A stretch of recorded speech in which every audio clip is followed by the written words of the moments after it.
O som do martelo do juiz ecoou pelo tribunal como um trovão no céu de Lisboa, rasgando o ar carregado de tensão.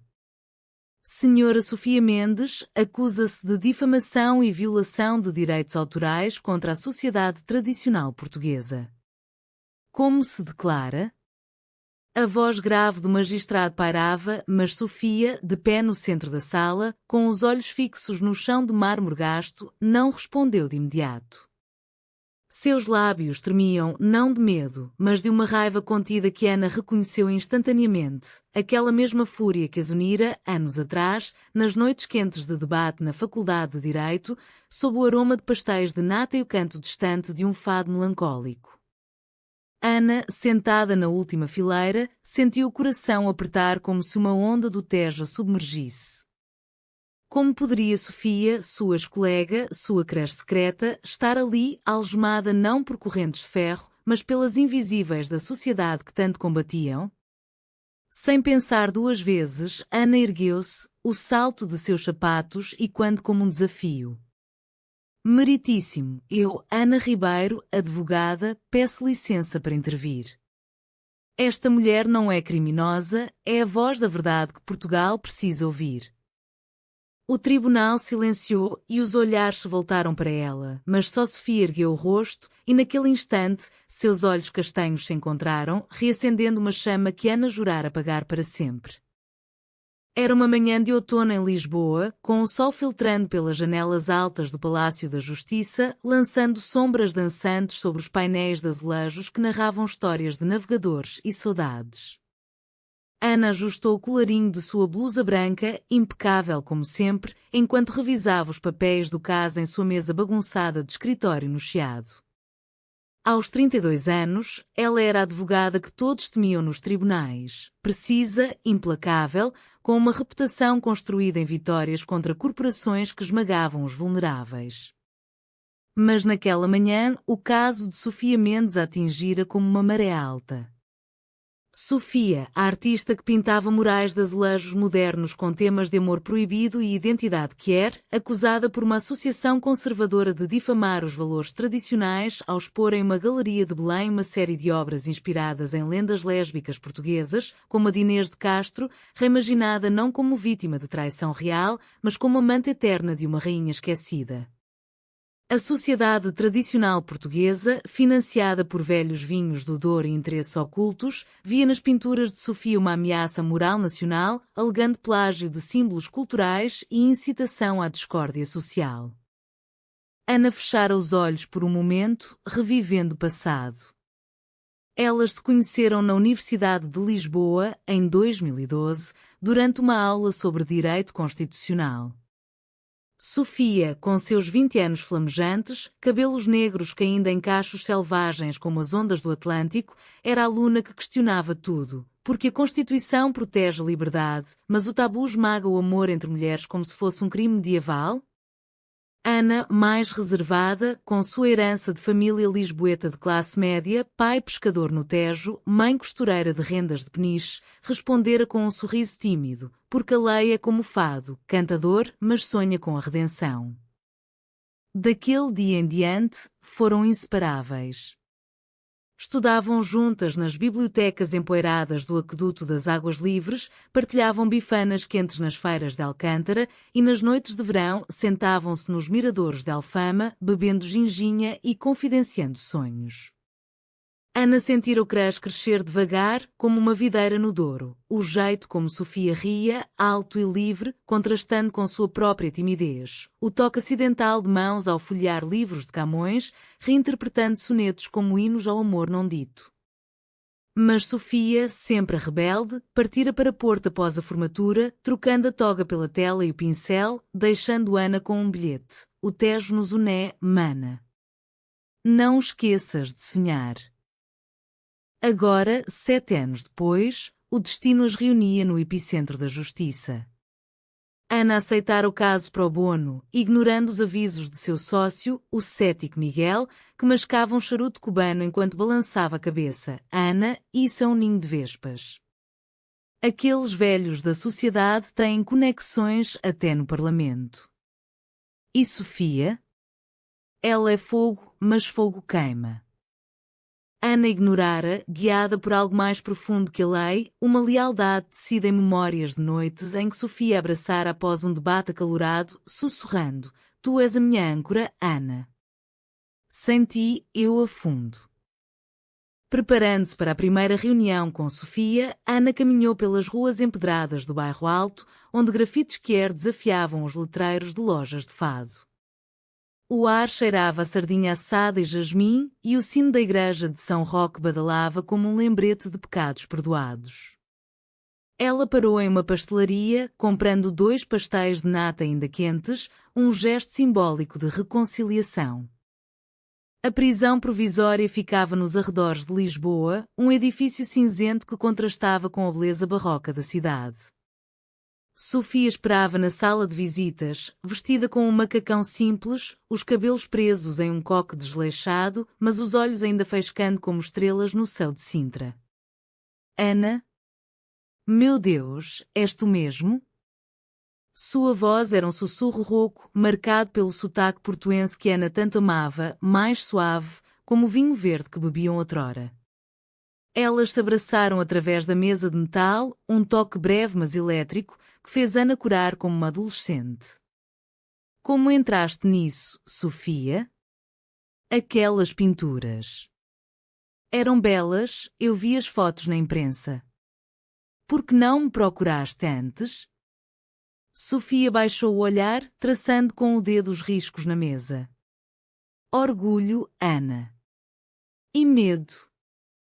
Depois de Porto, eu me perdi em exposições, em amores passageiros que não duravam como o nosso.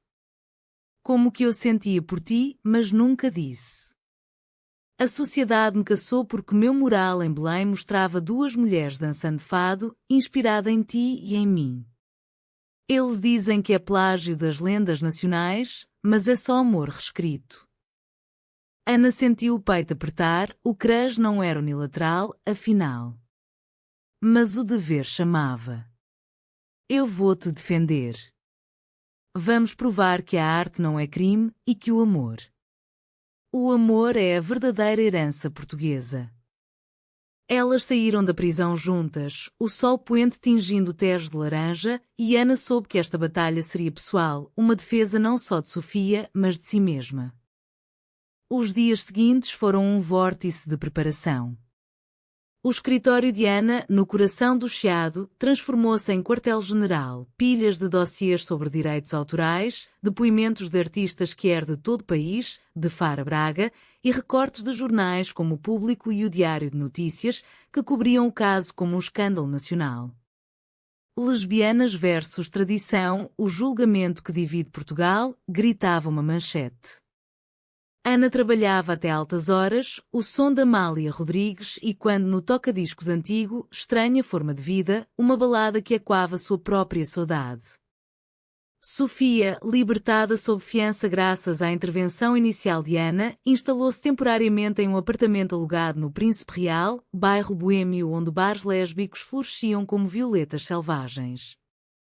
Elas se encontravam diariamente, cafés na Confeitaria Nacional, onde Ana explicava estratégias legais com a paciência de uma tecelã, passeios pelo Jardim Botânico, onde Sofia esboçava ideias para novas obras, inspiradas na resiliência de Ana.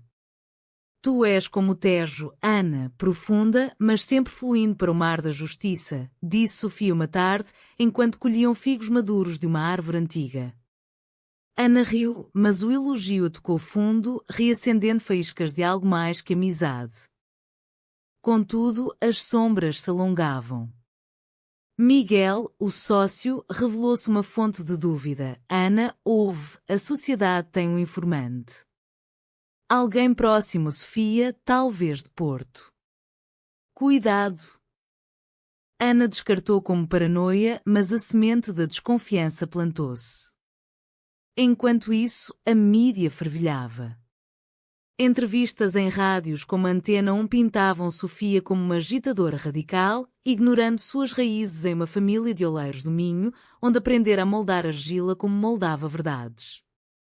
Ana contra-argumentava em colunas do Expresso: a cultura portuguesa é tecida de amores não ditos, de Safa Sofia de Mel Brainer. Proibir isso é trair nossa alma atlântica. Nos fins de semana, elas escapavam para Sintra, onde a neblina romântica do Palácio da Pena envolvia suas conversas. Uma noite, sob um céu estrelado, Sofia confessou: eu te amava desde o primeiro debate, Ana. Mas parti porque temia que nosso amor fosse como o fado, belo, mas condenado à dor. Ana, com o coração aos pulos, pegou sua mão. Então vamos reescrever a melodia. Juntas. Foi o primeiro beijo, suave, como brisa do mar, selado por promessas sussurradas ao ouvido.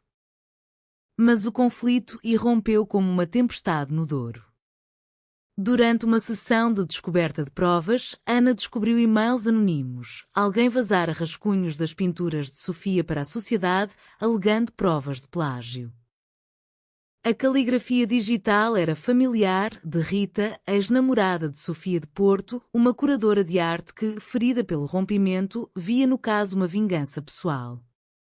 Ela me traiu com uma modelo em 2018, explicou Sofia, voz embargada, enquanto caminhavam pela marginal do Tejo ao entardecer. Eu pensei que era passado, mas o rancor português é como o vinho, envelhece, mas azeda. Ana sentiu uma pontada de ciúme misturada à raiva, não só pela traição, mas pela dor que Sofia carregava sozinha. Nós vamos confrontá-la. A lei pune a falsidade, mas o perdão. O perdão é o que nos torna humanos. Elas rastrearam Rita até uma galeria em Gaia, do outro lado da ponte Dom Luís I. O confronto foi tenso. Rita, com olhos vermelhos de vinho do Porto, admitiu: eu a amava, Sofia. Ver-te com outra. Doeu como uma navalhada. Mas sob o escrutínio de Ana, entregou os arquivos originais, provando a inocência de Sofia. No entanto, o episódio abalou a confiança. Sofia questionou se Ana, com sua carreira imaculada, suportaria o escândalo. E se perdermos? E se o amor for só mais uma ilusão, como as quimeras de Sintra? Ana, firme, respondeu: então lutamos não só pela vitória, mas pela verdade, a nossa verdade. Aproximando-se do julgamento, a tensão escalou para o clímax. O tribunal lotado, com repórteres do mundo todo, da BBC canais brasileiros, transformou-se em arena. A promotora, uma mulher de cabelos grisalhos e sotaque alentejano, argumentou com veemência: a ré profana símbolos sagrados, incitando divisão em uma nação unida pela fé católica e tradição. Testemunhas da sociedade desfilavam, descrevendo as pinturas como blasfêmia visual. Sofia, pálida mas ereta, sussurrou para Ana durante o intervalo: sinto-me como Inês, arrastada para a morte por amor.